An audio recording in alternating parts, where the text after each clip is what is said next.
ఇస్తారు అంటే అట్లా ఇట్లా పని కాదు. మీ క్వాలిఫికేషన్ తగ్గట్టే మీరు పొయ్యకి ఇంట్రెస్ట్ ఉండాము అంటే కాదు రా. ఏం తెలుసా, నువ్వు 10th ఫెయిల్ అయితే దానికి ఎట్లా పనిస్తారు. పియూసీ ఉంటే దాని తగ్గ డిగ్రీ ఉంటే దాని డిగ్రీ ఎంత అంటే క్యాషియర్గానేమో ఇస్తారు.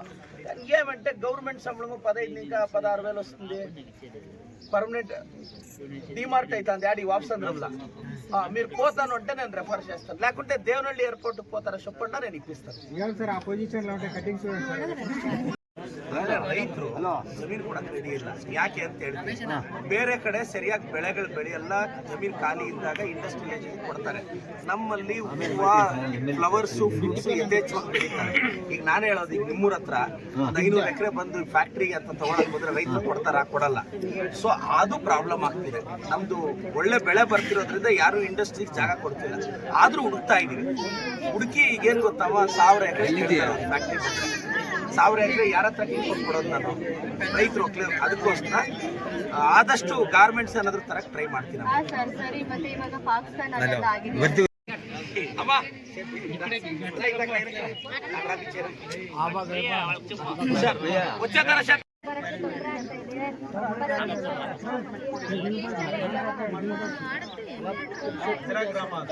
ವರ್ಷಕ್ಕೆ 15 ಲಕ್ಷ ದುಡಿಯೋ ರೈತರ ಜಾಗ ಎತ್ಕೊಂಡೋಗಿ ಯಾವನೋ ಫ್ಯಾಕ್ಟ್ರಿ. ಈಗ ಫಾಕ್ಸ್ಕಾನ್ ಕೊಟ್ರೆ ನಾನು ಕೇಳ್ತೀನಿ ಕೇಳಿ, ಫಾಕ್ಸ್ಕಾನ್ ಅಲ್ಲಿ ಏನ್ ಕೆಲಸ ಕೊಡ್ತಾರೆ ನಮ್ಮೂರಿಗೆ?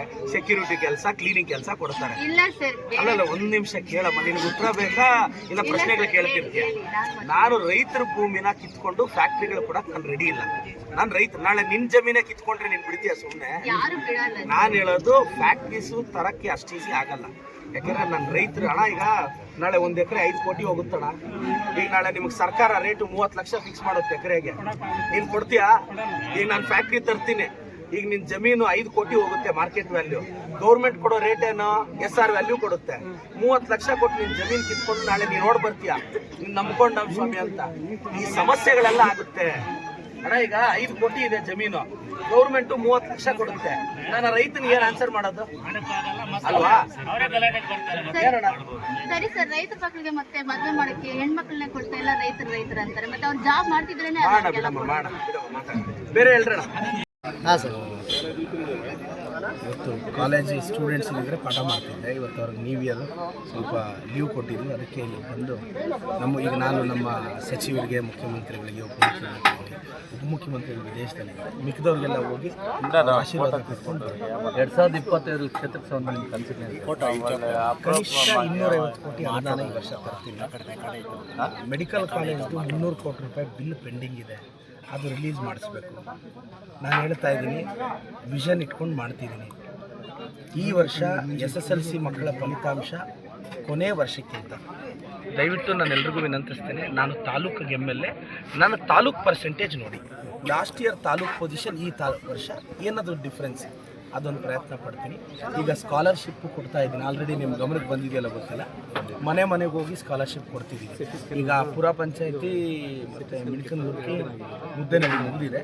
ಇನ್ನೊಂದು 2 ತಿಂಗಳಲ್ಲಿ ಮನೆ ಮನೆಗೆ ಹೋಗಿ ಕೊಡ್ತೀವಿ. ಯಾಕೆಂದರೆ ಒಂದಿನ ಅವ್ರು ಕೂಲಿ ಕೆಲಸ ಬಿಟ್ಟು ನಾನೆಲ್ಲೋ ಪ್ರೋಗ್ರಾಮ್ ಮಾಡಿ ನಾವು ಮಾಡೋ ಬೋರಿಂಗ್ ಭಾಷಣಗಳು ಕೇಳಿಕೊಂಡು ಮಧ್ಯಾಹ್ನ 4 ಗಂಟೆವರೆಗೂ ಆ ಭಾಷಣಗಳು ಕೇಳಿ ಅದಾಗಬಾರ್ದು ಅಂತ ನಾನೇ ಮನೆ ಮನೆಗೆ ಹೋಗಿ ಕೊಡ್ತಾಯಿದ್ದೀನಿ. ಸರ್, ಇವತ್ತು ಏನೇನು ಜನರ ಸಮಸ್ಯೆಗಳು ಹೇಳ್ಕೊಂಡ್ರು? ಈದ್ಗಾಗೆ ರಸ್ತೆ ಕೇಳಿದ್ರು, 40 ಲಕ್ಷದವರೆಗೂ ಬೇಕು. ಮತ್ತು ಜಾಗದ ತುಂಬ ಸಮಸ್ಯೆ ಇತ್ತು ಹೆಣ್ಮಕ್ಳಲ್ಲಿ. ಈಗ ತಹಸೀಲ್ದಾರು UO ಸರ್ ಅಲ್ಲೇ ಸ್ಪಂದಿಸಿದ್ದಾರೆ. ಇನ್ನು ಈ ಊರಲ್ಲಿ ಚರಂಡಿ ಸಮಸ್ಯೆ ಇದೆ, ಮತ್ತು ಕೆಲವು ಕೆಲಸದ್ದು ಹೇಳಿದ್ದಾರೆ, ಕೊಡಿಸೋ ಪ್ರಯತ್ನ ಪಡ್ತಿದ್ದೀನಿ. ಆದಷ್ಟು ಪರಿಹರಿಸ್ತೀನಿ ಸರ್.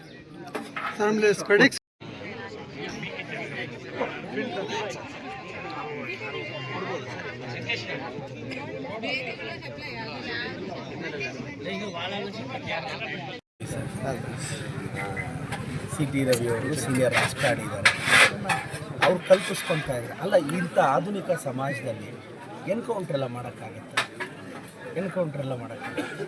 ನಾನು CT ರವಿ ಅವ್ರನ್ನ ಒಂದು ಪ್ರಶ್ನೆ ಕೇಳ್ತೀನಿ.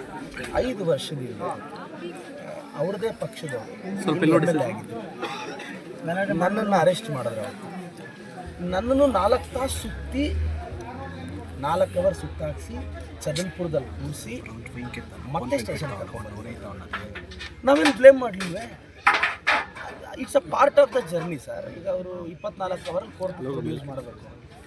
ಅಲ್ಲಿ ಇನ್ನೊಂದು ಸ್ಟೇಷನ್ ಕರ್ಕೊಂಡು ಹೋಗುವಾಗ ಅಲ್ಲೆಲ್ಲೋ ಒಂದು ಸೈಡ್ಗೆ ಹಾಕಿರ್ತಾರೆ, ಮಾತಾಡಿರ್ತಾರೆ. ಸಿ ಟಿ ರವಿ ಅವರಂತ ಆತಂಕ ಪಡೋದು ಬೇಡ, ಅವರ ಜೀವಕ್ಕೆ ನಾನು ಗ್ಯಾರಂಟಿ ಕೊಡ್ತೀನಿ ಸರ್. ಇವತ್ತು